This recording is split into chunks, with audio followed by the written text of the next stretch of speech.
Welcome back to In the Oven with Adam and Brad.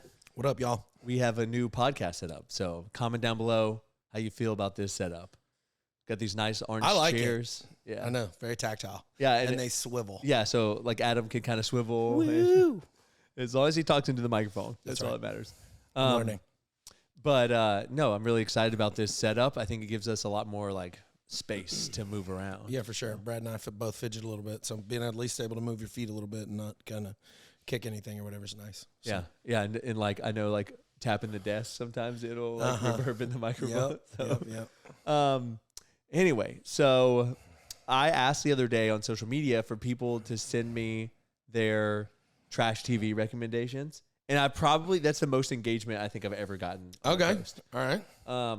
And so I kind of like the next day I gave a synopsis of the list so that other people could tear it down. Yeah. Like here's the top 10 or 15 most recommended shows, you know?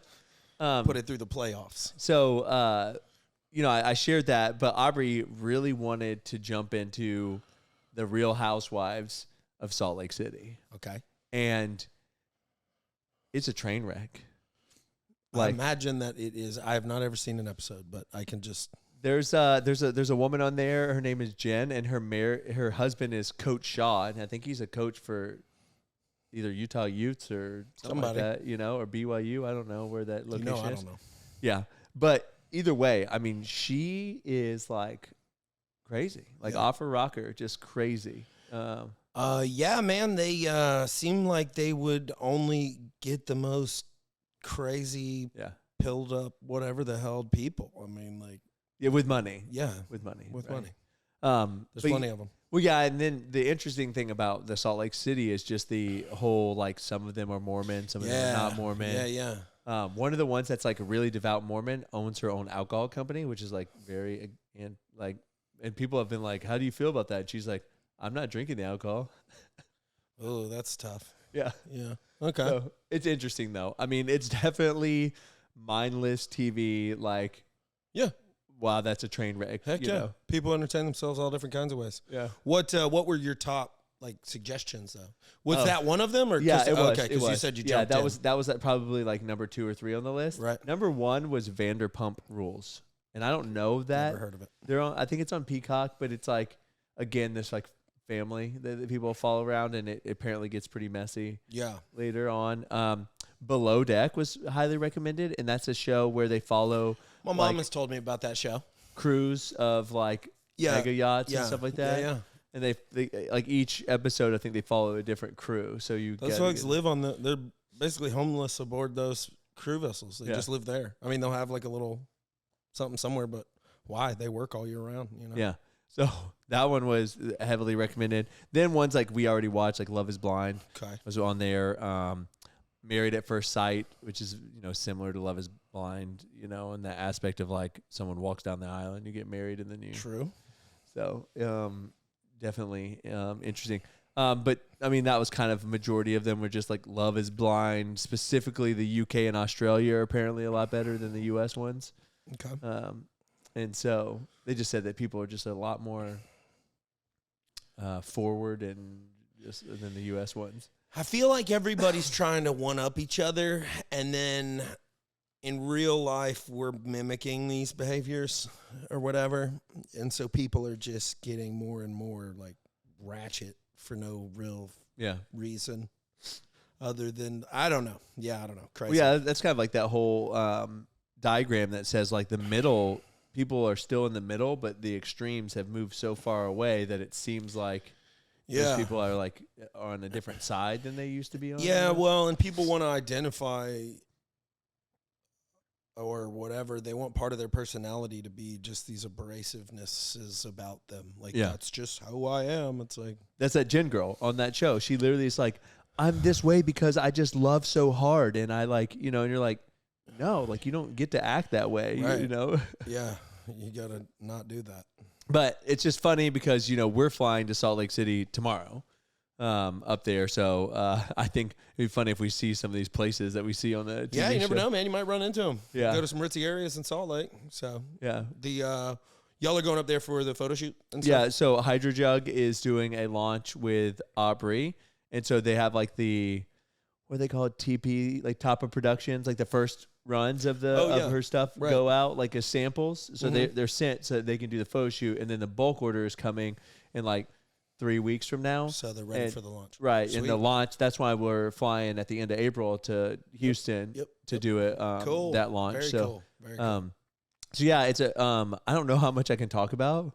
I mean, for the 4 people that watch our podcast, I guess I could talk about as much as I want to talk about. But colorways and stuff, right? Yeah. Oh, and a special. Yeah, Aubrey's got her tumbler. She's got 2 different like design prints on the tumbler. She'll have the first ever print on tumblers that they've done. They look cool, y'all. And then I mean, this may be spilling a tea too early. I don't really care. They're doing a 20-ounce. I know. Mini. My girls are gonna get. I know. Your kids are gonna love them. They're gonna love them. Well, it's perfect because it's just like mom and dad's, but it's smaller. I know. My girls are gonna freak. They love it because Kirsty carries hers everywhere.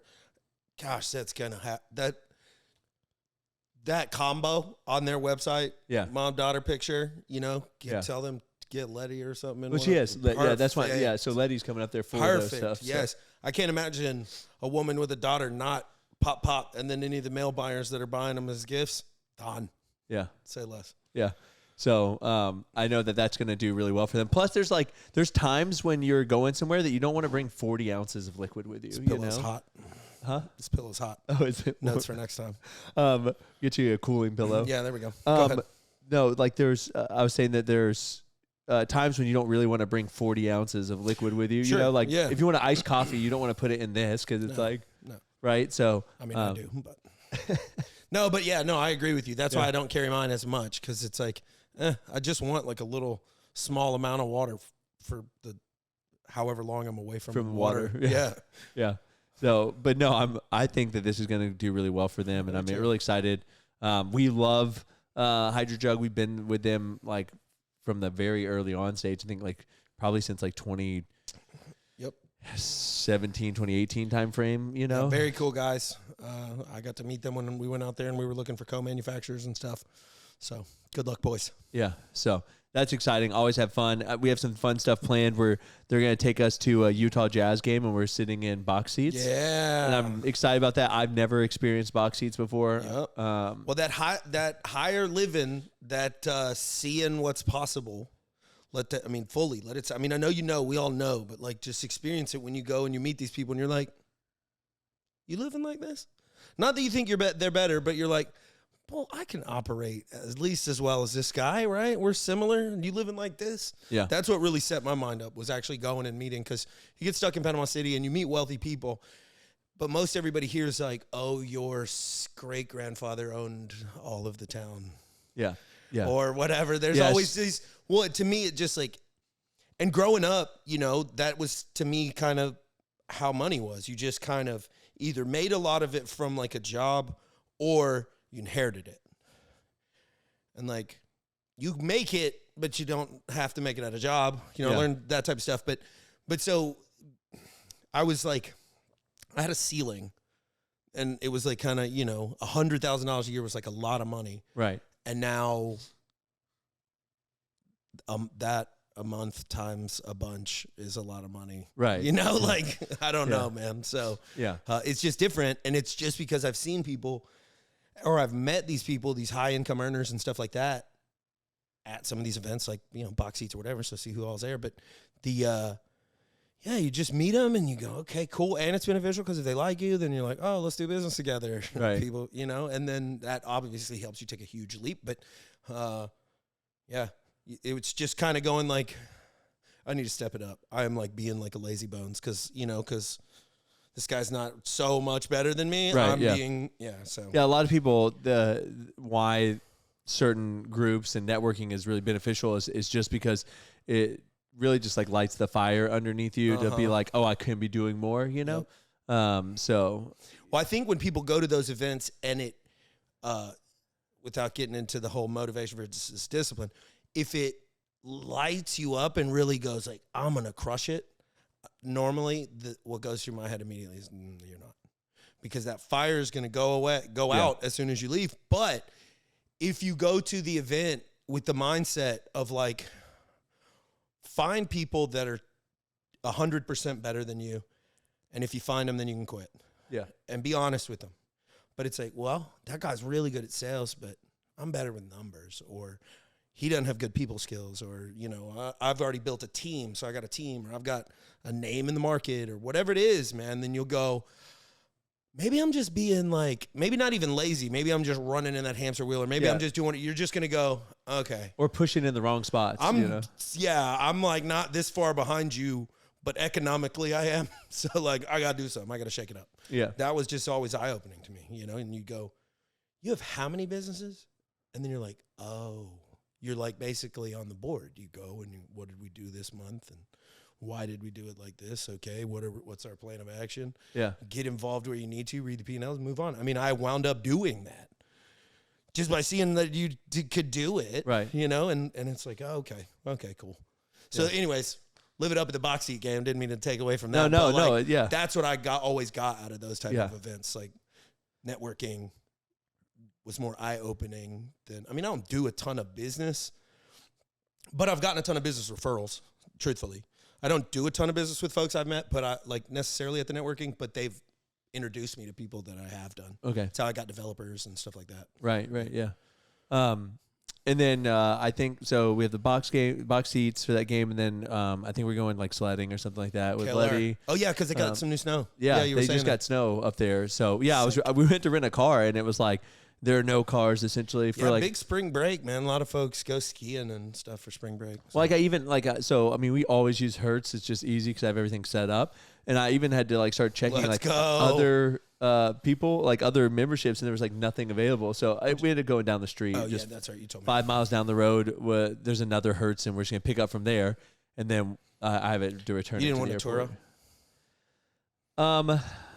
I don't really like to do. The truth is, I have Hertz so much loyalty points, and then the American Express Platinum has a benefit with them that like most of the time when I rent the vehicle, it's like under $60 a day for like a pretty nice vehicle. Yeah, you know, I mean, you remember the vehicle we got? Yeah. We nice. Literally paid like $60 a day for that, and so if we would have rented that Turo, it would have been like $150. Did I tell my Turo story on here? Did I tell you my Turo story? I don't. Think All right. So Kirsty and I were out in Dallas for something. I don't remember. And we rented an Escalade, black Escalade. It was nice. Rented off Turo. Everything was smooth. It was really cool. The dude, like, I texted him through Turo. I was like, hey, I'm walking towards the car. He just, like, unlocked it, whatever. So, you know, whatever. Anyways, drove around. Nothing to report. Taking it back to the airport to drop it off. Run it through. I'm like, I think I'm supposed to run it through the car wash. I can't really remember. I don't really feel like looking. There's a car wash right there. I'm going to drive through this car wash. Call it good. The inside was clean. The outside had mud on it or some, like, kicked up dirt. Yeah. And go to drive through the car wash. No issues. We're pulling up. Driving through. Everything's normal. You know, it's pulling my car through or pulling the car through. And then it's just like, boom, boom, boom, boom, boom, boom. My wife, like, grabs the door, almost, like, open it. I'm like, what the hell's going on? They had left a 6-foot-tall A-frame ladder in the fucking car wash, man. And that cloth thing grabbed it and proceeded to, like, beat the crap. Just nice while it drove the vehicle right down the side of it, dude. This kid comes out. He's like, he, like, grabs a rag. He's, like, polishing his car. I'm like, you can give up, dude. That ain't going to buff out. Yeah. And, dude, it sucked, man. Dealing with Turo after the fact. Sorry, here's what happened. I added whatever package. I was like, should be good to go. This should have never happened. I got all the information from the location, the whatever. I talked to Turo. The guy that was in Turo was like, that's fine. I'm like, do I like we've got the info. Yeah. Insurance, whatever. I'm like, do I need to deal with a police report? Like, I don't want to miss my plane. Do I need to deal with one? They're like, no, it's cool. We have all the information. You have the location. I took all the pictures, yada, yada. Did you take a picture of, like, the ladder inside the... Yeah. Okay. Oh, I got a picture of the guy moving it or, like, a small video, all that, right? So Turo, dealing with them was like dealing with, like, automated stuff and then, like, foreign, non-English speaking first language people. And it was just like... I had to pay $1,000 for the deductible. And I was like, no, the car wash person needs to pay for this. And they're like, well, you need to call them and deal with them. And I'm like, it's Texas, man. I don't own the vehicle. I'm a Florida citizen. This is a Texas registered vehicle. This guy doesn't have he doesn't need to call me back. I have no authority. I can't do it. What am I going to, I can't do it. And Turo's just like, I'm like, can't you make the owner do it? Yeah. They're like, no. I'm like, okay. So anyways, that if you have a little mishap, I mean, again, I didn't run it. Okay, maybe I should have filed a police report, but then it's still, I don't know how that would help me. Yeah. If they just won't contact them. Yeah. That, Tony, our friends Tony and Lauren, by the way, they had their baby today. Oh, congratulations, y'all. Baby Nico was born today. And 6 pounds, 1 ounce. So healthy. Healthy, and mama's healthy too. Good. So, but he used to rent out his Teslas on Turo, and he told me a horror story. Like literally, he sent me the picture of his Tesla, and like the rims were like just like curbed up. It had a flat tire, and it was in the impound lot because a woman got a DUI driving his car. And he had to go get it out. And he was like, I'm not doing Turo anymore. He's like, I'm not doing it. It's not worth it. It seems tough, man. It seems like it'd be a hard way to make money. Yeah.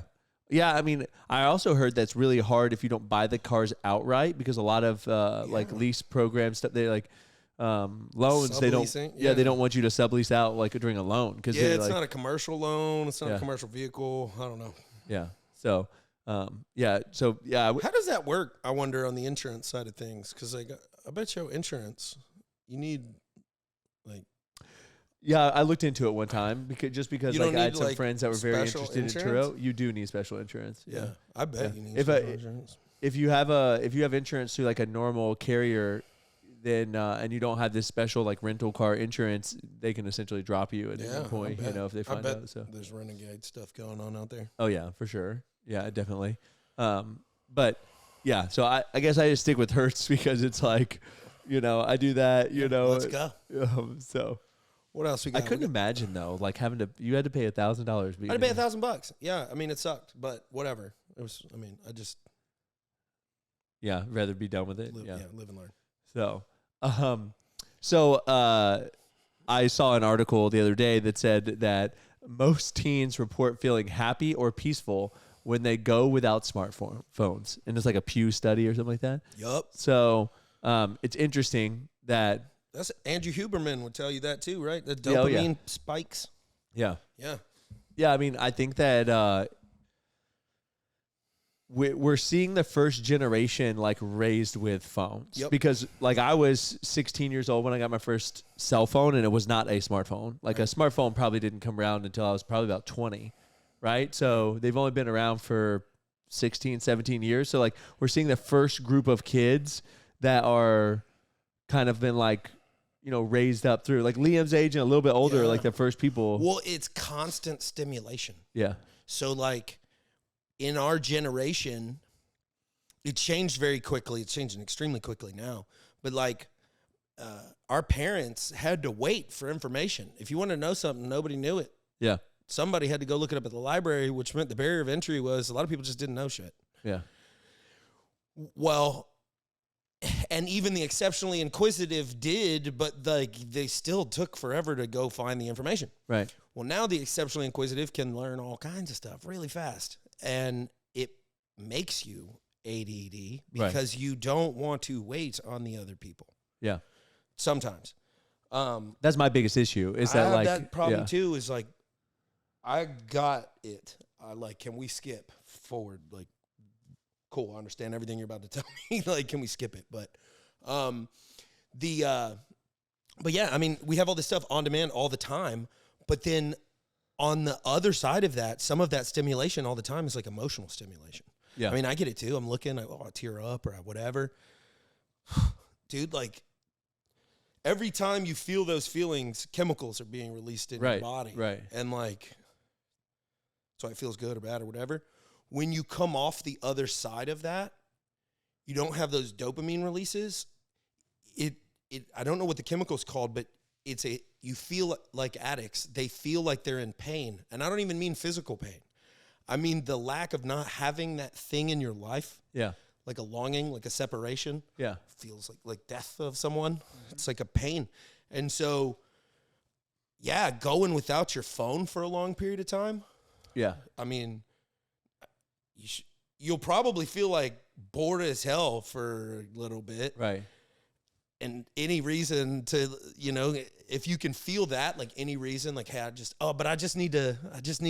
That's when I get on my phone the most is like like when I'm bored, like it's like a natural habit to like open up social media or something like that. That's why I like the little fidgety toys and shit like that, or I try to. I can feel it, and like again, anything worth doing is worth overdoing. And so like I got to be careful because I don't know that I'm going to become like somehow paralyzed and addicted to my phone, but like, yeah, dude, I stay, you know. Yeah. I saw you were talking about Andrew Huberman. I saw a video where he was talking about smartphone use in kids, and there's some clips that he played, and there are kids that are legitimately asleep, and they are scrolling. I've seen like they're moving their hands like they're scrolling on like on iPads or that. And then there's another video of a kid that has an iPad and an iPhone in his hands, and he's going. Well, yeah, and so we are growing up in a way where we are solely focused on things that are like a foot away from us or so at a given time. Like we hunch over instead of like walking up and looking forward because, I guess you don't have to go all the way back to like a lion or whatever, but like looking at what might be out there, we're just like, like turning into these little hermit clams. You know, and it's terrible, man. People sit slouched. If you walk around with your shoulders back where they should be, people think you're walking around like trying to like bow up your chest. Yeah, I get that all the time. They're like, "Why are you bowing up?" I'm like, "I'm not bowing up. Standing up. I'm just standing up straight. Literally, put a string on your head, or whatever the terms, man. Like, yeah. So, but we are only getting worse, man. You know, Apple and the other companies are just going to slap them goggles on your face permanently. Which you played with them, right? Ton of fun. We played with Apple Vision. Totally see that becoming addictive as hell, but yeah, it's one of those, I guess, got to talk outside of, I'd buy one eventually. Sure. I don't know that we should make them.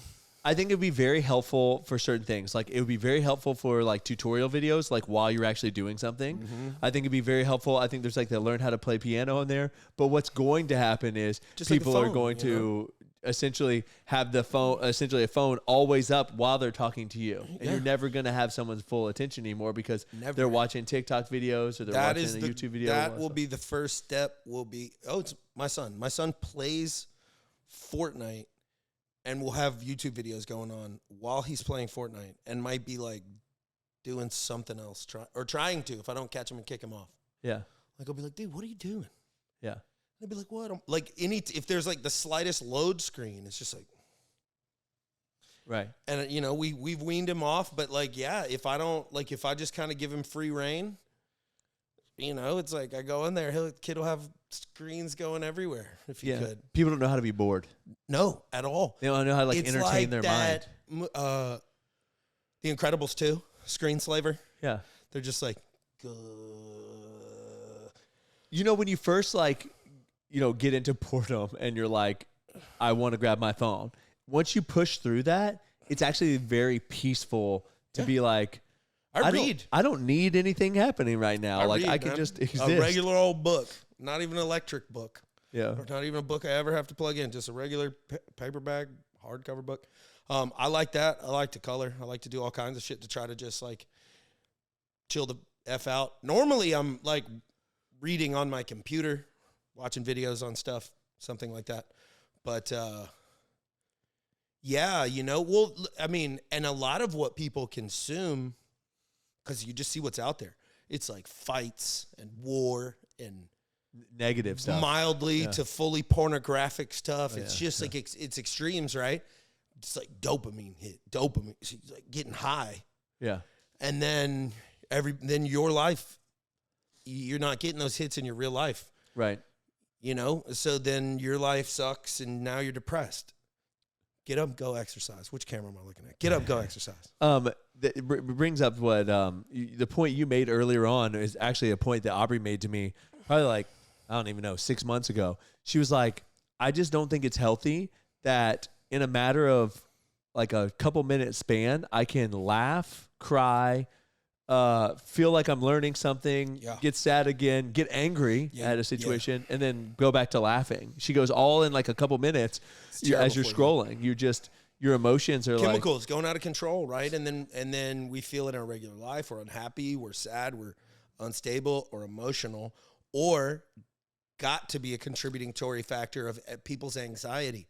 People didn't know what the hell was going on in the world back in the day. Yeah. They knew a lot less. They knew what the news, blips at 9 or whatever time at boom. Here's when we give you this curated thing.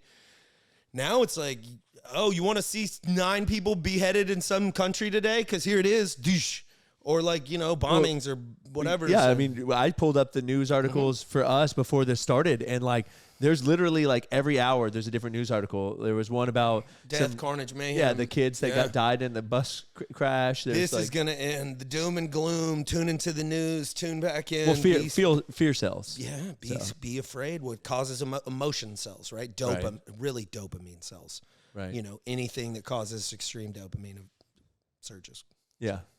So I agree a lot with that stuff. I think, when do you think that we'll start hearing the first people that have legitimate addictions to smartphones and stuff like that? As soon as they want to classify it as addictions, because man, there are some people that go buck wild if they, can't. I mean, right now we have kids that have been raised on phones probably, or tablets. I don't know. My kids have them, but they only get them for certain periods of time. Right. So, like, they don't even have access to them or whatever. Yeah, like Letty's is right here. Right, she doesn't have access to it. Yeah. So, I don't know, but I know other. Oh, yeah. Because you know how easy it is, right? Kid just. Yeah. Oh, yeah. We have. So, it's tough to go like, all right, gladiator time to take this thing away. Yeah, we have friends that have kids Letty's age, and like, I know for a fact that their entire weekend is just spent sitting there watching TV. Makes me the sad. whole weekend. Makes me sad. And so you're just like, ugh. So yeah. Well, speaking of cell phones and stuff, now, do you hear about the potential TikTok ban? Oh, yes, I did. We were talking about this the other day. Yeah, so it's actually tomorrow. So they're voting, the House of Representatives voting on the Protecting Americans from Foreign Adversaries Controlled Applications Act. And it would require TikTok to sever itself completely from its Chinese parent company, ByteDance, or be banned from the app stores. I think that someone's going to obviously offer them a lot of money, a U.S. company, to like own it. So I don't think that TikTok's going to get banned in that aspect of it. I feel like if it gets banned from the U.S. market, ByteDance is worth nothing. So, like, I feel like they have to sell it. Right. I mean, Europe and all the rest, they just don't have enough people. Well, and I think you could probably work out a deal where, like, they only owned U.S. stuff, Isn't it right? banned in China? I heard it's just, like, way different content in China. Is it banned in India? I don't know. I feel like if it's not, I feel like it will be. They're smart. Indians are smart. They're not going to let that shit go. I do know that like people have told me that like China's TikTok is more like educational, instructional. Because like, China has an app. I can't think of what the app's called that like everyone uses. It's like their message. It's like WhatsApp. Good persons. No, WhatsApp's probably it's like a China app. Oh, okay. Inside of China, your banking's connected to it. You can chat with it. It probably tracks where you are. It's connected to your social media accounts. I mean, China is not free. Yeah, they're not free people. Yeah. So, but no, I think it's interesting. I have friends that have really big TikTok followings, and they're always like so worried anytime this stuff comes up. Which this is a lesson to diversify your followings. It is a way to diversify your followings. It is also a call to action for those of you out there to be fast into whatever the next platform is. But that deficit, that drain of the market is, I don't know what it would be. Probably X, honestly. They can expand the shit out of their platform quickly. They host videos well.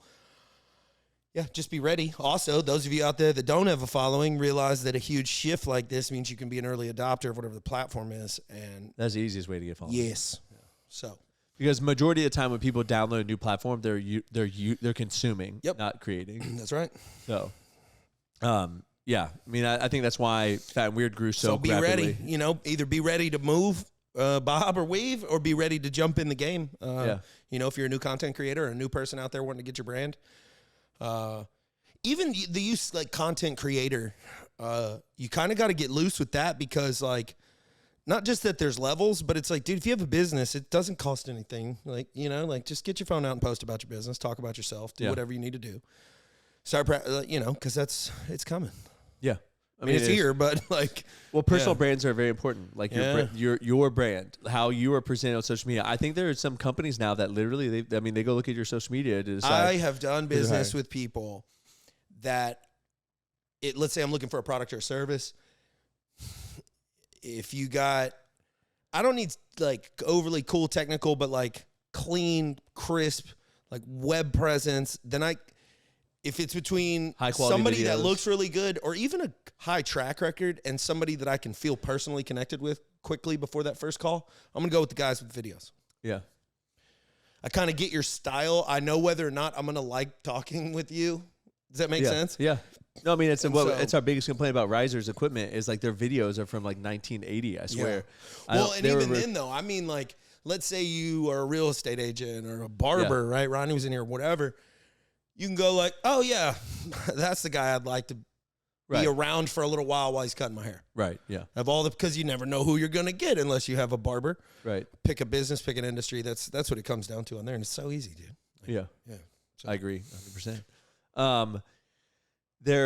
I guess this is kind of into conspiracy news, but there was a former quality manager at Boeing who became a prominent whistleblower and, raised concerns over a lot of the, Q&A and safety stuff that they had done at Boeing.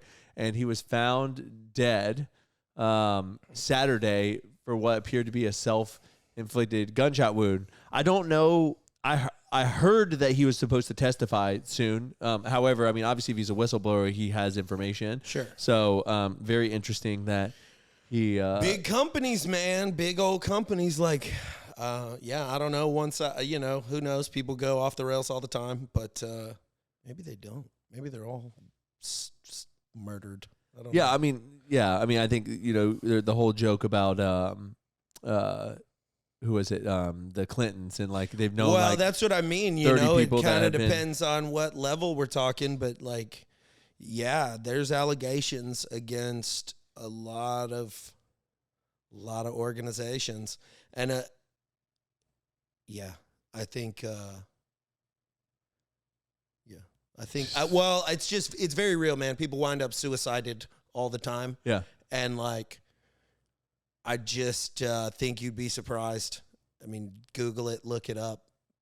It's like a business, right? So. There's companies that do it. There's companies out there that do things, mostly in other countries. And I'm not saying I have any experience. I don't. But, you see all kinds of weird requests come across things. And right. Yeah. Yeah. I mean, they used to talk about it all the time. They say it's on the dark web. I've, like, fiddled around on the dark web. I don't even know how to get to the dark web. So yeah, it's a complicated process that I don't know enough about to do anything or whatever, but there's goods and bads on it. Like there's you think ChatGPT will tell me how to get to the dark web? 100%. Yeah, I bet it will. Yeah. I mean, it's not hard, but I've heard that's on there. I've heard, they used to advertise in like newspapers and call it like wet work and different code names and stuff. Obviously, I'm sure all that shit's changed, but there's just too many, and there's too many allegations, and it's too weird. There's like people that have killed themselves by shooting themselves twice in the head, and like they were robbed, and they like have all these valuable things still on them. Right. Like, like they took their phone. Yeah. They were robbed. It's like, no, they took their data. You know what I'm saying? They stole their data, and that's right. It. Yeah. I was listening to, have you ever heard the podcast, A Diary of a CEO? I don't think so. Really good podcast, but they were interviewing a guy that was in the CIA. Oh, okay. And he was just talking about how I'm only like, it's like a 2-hour podcast. And I'm probably only like 20, 25 minutes in, but he a lot of it has just been his backstory, but he gave a little bit of a description about how, people think about spies, and then how there's either assets and there's handlers, and there's not really spies, but a lot of people view operatives as spies, but they're super. I mean, I've met some CIA guys. They're super average looking, usually very smart, usually very quick, kind of smart. Yeah. And then I've not worked with them or for them or anything, but I mean, they tell you stories, whatever. Yeah. It's like that. They get it. Basically, they'll get dirt on you and make you do shit for them. It's one big version of that. It's like the Epstein thing. Right. You know? Or they build some kind of like trust and rapport with you. Or they give you know? a bunch of money, or they give you access to shit, or they put you on game, or they connect you with drug dealers and they make you a drug kingpin in East LA, or they do, I mean, they work in the shadows and they are very effective at what they do. Yeah. It was interesting just hearing about, that some of that stuff. A lot of it he's talking about was just like, you can essentially manipulate anyone you want to manipulate. Well, the biggest thing, what's wild is, the CIA doesn't have a special card they pull out to conduct their operations through these countries and in these world. They're not like, oh, guys, it's the CIA. Let their truckloads in. No, they get them in. Yeah. They smuggle them in. They smuggle stuff all over the world. They fund their operations through smuggling if they need it, and it's easy. I mean, yeah. Something he said that was like really interesting is that he said there's two sides to a coin. One side is manipulation, and the other side's motivation. They both get the same results, but it's how you do it. Plata o plomo, silver or lead. That's what Escobar. That was his saying. Okay. Yeah, plata o plomo. Yeah, silver or lead. Yeah, but he's getting his way. Yeah. So, but anyways, I thought that was really interesting. Yeah, man, it is. It's pretty neat. But speaking of planes, also an aeronautical engineer thinks that he has found that Malaysian air flight that went missing like 10 years ago. It's like MH370.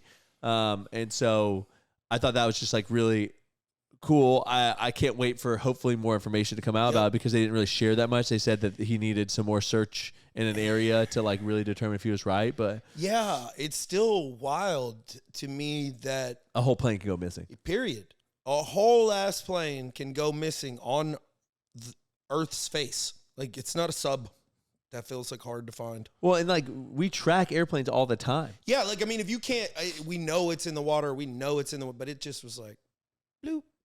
Yeah, gone for a while, and then they found some wreckage and they found some stuff. I don't know if they ever knew whether it was it or not. Though, right? I think it's kind of yeah. So, but no, I just think it's wild to me. Like you were saying, it's just like we're tracking this stuff. Like all of a sudden, you should be like, oh, it just disappeared. We need to search in this area or whatever. But it just seems like for 10 years. I guess I wonder how much effort's really put into finding it after the first like couple months. I've been out there. Yeah, and I mean, I hate to say this, but like, I mean, we probably provided a little bit of like U.S. aid, but at the end of the day, like, wasn't a U.S. plane, wasn't a U.S. company, wasn't a U.S. people, wasn't right. So like, kind of, I guess, consider where you are. Right, for sure. Shoot, that sucks. I mean, it's terrible for those people, but their governments might not have had the resources to like just look for gone. Right. Like, yeah, they gone, y'all. Well, it reminds me of like how much resources they poured into like searching for that submersible. The one that was going down to see the Titanic and then imploded, It's like the U.S. Navy was involved in like searching for this and like all the kinds of stuff. And I'm assuming because it was American people, an American company and things like that, even though I don't know where the Titanic sunk off of, but it's definitely not U.S. waters. No. It's definitely international waters, though. Well, yeah, you only got to go like 9 miles out or 12. Yeah. There you go. So, but, I mean. Still, semantics. Yeah. We're not very close to Malaysia. Yeah. We're a lot closer to that. Where did the Titanic go down? Do you know? I mean, obviously somewhere that had like ice caps. Off the coast of an iceberg. Yeah. Right? So. Into the coast of one. No, somewhere cold. Is it like the North Pacific or Atlantic? Yeah, I mean, it left out of the Northeast. Okay. Gosh, my history. I don't know anything really. I don't really know anything. I've never seen the Titanic. I've seen the movie. I've never seen the movie. I've seen the movie. Kid play some cards, wins a ticket. Paint me like one of your French girls, Jack. So hold me. Right? It reminds me. Then dead. I saw a podcast on someone was saying that with the advent and popularity of cold plunges now, if everyone were just cold plunging before, they'd have done much better. Like once the Titanic sank, Yeah. Well, the other thing, all the survivors that they pulled out of the water, all drunk. Interesting. Alcohol warmed their body. Yeah. Seriously, all of them drunk. Kind of funny. Yeah, Not that, but I guess maybe if you know you're about to get, I don't know if it works. Actually, don't take my advice. I don't know if you have to have been drunk. I was gonna say if you're in the cold water and you're gonna be there a while, but actually, no, it does heat you up. And in the snow, the old snow dogs used to have that barrel. Of alcohol, whiskey on their neck. I was gonna say just Fireball. It warm you up, spicy. Yeah. So. Yeah, I wonder if you could just add a lot of food too. Like for me, like do you ever get like hot after you've had like heavy carbohydrate meat? Like if I have pizza and like mine's meat protein. If I eat a lot of protein, I get hot. Yeah. Or a lot of calories. Yeah. Yeah. So if I eat calorie dense, for sure. Yeah. I know it's like when Aubrey and I used to do like cheat meals where we get like pizza and cheesy bread and like all that stuff, and I'd eat it all. They're like at night I would just be like roasting. Sweating. Yeah. His body was just heating up like crazy. In the fat and weird world, we have next week we're going to install some equipment. Milledgeville, what up? Yeah, Milledgeville, Georgia. So if you have any recommendations for Milledgeville, Georgia, let us know. Nope. Apparently there's a Ritz-Carlton though. I did see that. The Ritz-Carlton is not where we're staying. We're not staying there. So I sent it to the riser people that are coming down for the install, and I was like, here you go. And he goes, yeah, we're not going to be able to stay there. Yeah, we don't. So, like $700 a night. Yeah, not in Milledgeville. Yeah, no, exactly. If I was going to stay at the Ritz-Carlton somewhere, it would not be Milledgeville, Georgia. No. So surprising that they have a Ritz-Carlton. Yep, I don't know. So. They had a carpet, or no, maybe that's a different area. I feel like they have big manufacturing in Milledgeville. Okay, all right, but I don't know what all. I heard that there's like either a prison or a loony bin somewhere over there too. Okay, fun. So, yeah, maybe we can check that out. Yeah, go sightseeing. So yeah, we're getting equipment installed. The cool thing about that equipment is if it's either got to work for these cookie dough bites, or we're just not even gonna. Yeah. I mean, we really got to go up there and hammer it in. We got to dial this piece of machinery all the way in, because the sheer order volume that will be behind this product it's gonna be nuts. This thing can't go down. It's got to go. Yeah. Perfectly. Yeah, and then also in Fat and Weird news, thank you to anyone that's ever ordered our cookies on DoorDash. Yeah. We set a record with DoorDash. I don't know what locations or anything. I just know that certain locations should have had like at least 2 weeks worth of cookies, and they sold out in like 3 days. That's right. And so, thank you guys that jump on DoorDash and order our cookies. Really appreciate all that support. Yeah, we're getting. I mean, one step at a time, one foot in front of the other. A lot of. So obviously, huge thank you, Reverb and what Brad said, but the ebbs and flows of running the business, right? So now we've got reorder volume, right? So we gotta refill the stores plus fill the new stores, work that in, but then slow down back to a little bit as we grow. It's a great problem to have, but and it's I think I've talked about this before. It's like we don't get to really realize any gains because as the growth happens, the money owed to us goes up, and then at the same time we also have to increase production. So like we've ordered another the other flow wrapper and racks are here, right?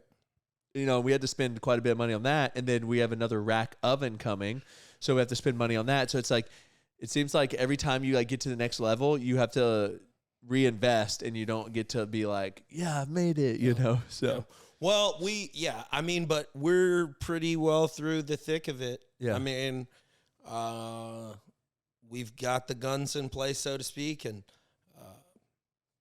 now it's just a matter of getting those actual purchase orders signed, ink dry, and rock and roll. We're going to be able to move so much volume through Georgia. It's going to be nuts on that side. It's also mostly their problem. They want to get paid for their units they throughput. We're going to help them. They're going to help us. But they manage their people. They manage the preventive maintenance of the equipment. Just the ongoing stuff that takes a lot of distraction and focus out of what we're doing here. You know? And it allows us to offer products that we can't necessarily offer out of here because they have a 20,000 square foot freezer. Yeah. So like they can do a lot more food service and wholesale bags than we could even imagine, you know? So, well, and like you guys have to understand the equipment that we're moving to be able to handle these volumes, adding an extra hour, 2, 3, 4, 5 hours, the machines can handle it. No problem. We could rotate people in to handle it. No problem. But they produce so fast now that we don't have anywhere to put those things that we just made.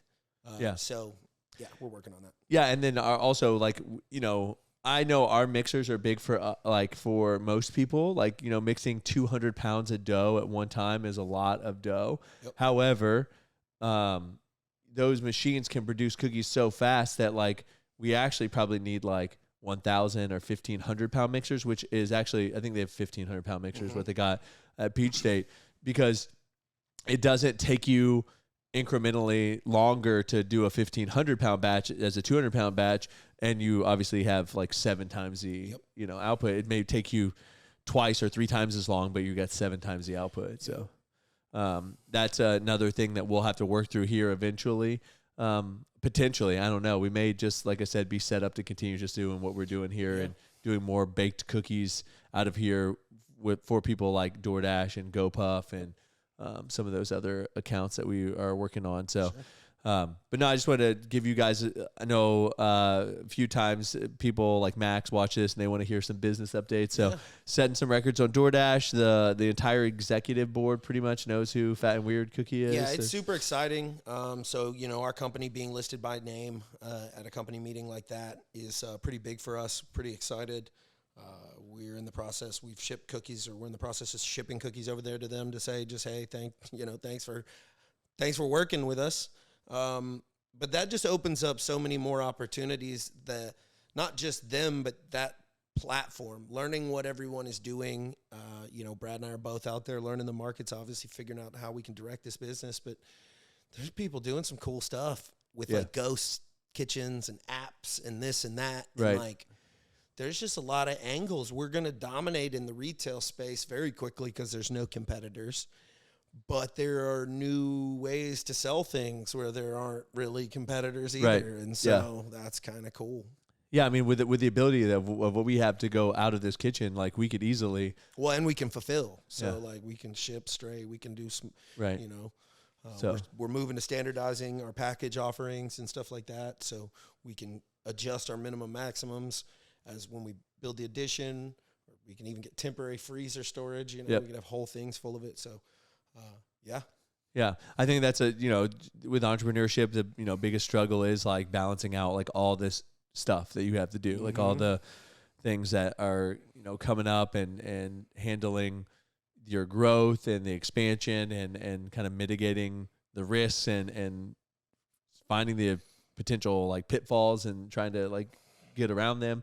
I know like even today, like we ran out of something that we supposedly had in inventory, and so like we're just having to continue to like, break down processes. Well, yeah, and it's every time, you run into where, as an entrepreneur, those of you out there, just be ready to run into problems every day. But be, I don't even want to say pissed off, but like, or be pissed off, but like be very alert of covering the same problem more than one time. Right? So when you run into the same problem more than one time, no, we didn't do anything to fix this. I don't want to do this. I don't have time to add this problem to my recurring workload. Like, we're going to fix this shit. You know what I'm saying? So then it's like, and now you may hit, sometimes people are going to fumble the ball or whatever. Okay, fine. I don't really need to get into the weeds of it, of like any specific thing, but it's always either training or communication. Well, I guess that's training too. Yeah. But if it's like, if a person input the wrong number, okay, they input the wrong number. If that is a critical error down the road, we need to like cover that up. We need to take that away from. Does that make sense? Exactly. And so it's like, we for instance, we've got a process here that we're creating. It'll be just easier to talk about this. The process started out like, we're going to do this many cookies to this many cookies. And, if you run out and need to grab one from the inventory, and it's like, no. Well, but what if they run? No. Well, what if they run? They don't. You check on it. Yeah. They don't touch inventory, because I can't have a storefront employee, which my storefront employees are great, but like they're new people. They're our newest, they don't work in the kitchen. No, they don't touch inventory. Yeah. I want them to just go, I don't know, ring, call somebody, period. And so, and also you stay on top of your job of running that inventory, knowing what's in there. And so just when you guys get out there and you start building a business and you have people, you have to be able to communicate and then communicate it all the way to the finish line of like, I want to isolate this from anybody else in the building and go, cool, we're going to do this thing. But, it just in case, do your own thing is what the employee hears at the end. And it's like, if you don't know what to do, call me. Like, call me. Like, don't do your own thing. When you get to the do your own thing level, you'll know, because I'll be like, you can stop calling me for all these because you know what you're doing here. Right. We'll have that conversation. It'll go just about like that. You know what I mean? I know you've had it probably plenty. Yeah. So like, hey, cool. You know that. You do your best judgment call. So, there are people here. I go ask, hey, how do we do this? Right. Yeah. I mean, yeah, they do it every day. I definitely have done that where I'm just like, hey, I have the faith and trust in your ability to handle this situation now that I don't need to be roped in every single time. Possibly a high school student storefront, whatever, affecting my inventory for the entire e-commerce. No. Yeah, not going to happen. You got too many people in places that are higher than that should be able to take care of those issues. So, well, that's pretty much it. I feel like we've been going for probably about an hour. So, that's a good podcast. Hope you guys enjoyed it. Remember, you're worth it. Do hard shit.